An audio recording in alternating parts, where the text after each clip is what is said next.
সকালে প্রায় 5:30টার সময় হঠাৎ একটা ভীষণ আওয়াজ হয় এবং দেখি যে একটা ট্রাক মানে ওই পাথর টাথর বালি টালি নিয়ে যায় এরকম টাইপের ট্রাক হঠাৎ করে ঘুরে মানে গেটের মধ্যে দিয়ে ঢুকে একেবারে মানে গাড়ির মধ্যে মেরে দিয়েছে।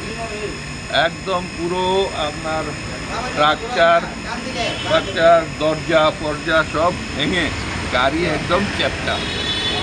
কত টাকার আনুমানিক ক্ষয়ক্ষতি হয়েছে? গাড়ির দাম 7 লাখ টাকা, স্ট্রাকচার 3 লাখ টাকা, 10 লাখ টাকার ক্ষতি তো বলাই যায়, মানে স্ট্রেইট হিসাব। গাড়িটা কি আটকানো হয়েছে? হ্যাঁ, গাড়িটাকে কি আটকানো হয়েছে? গাড়িটা থানায় নিয়ে গেছে, গাড়িটাকে পুলিশে এসে সকালে থানায় নিয়ে গেছে। আপনার নামটা? আমার নাম নিবিড় দেব। এই জায়গাটা? হ্যাঁ, জায়গাটার নাম বনমালীপুর, বিকে রোড, বনমালীপুর।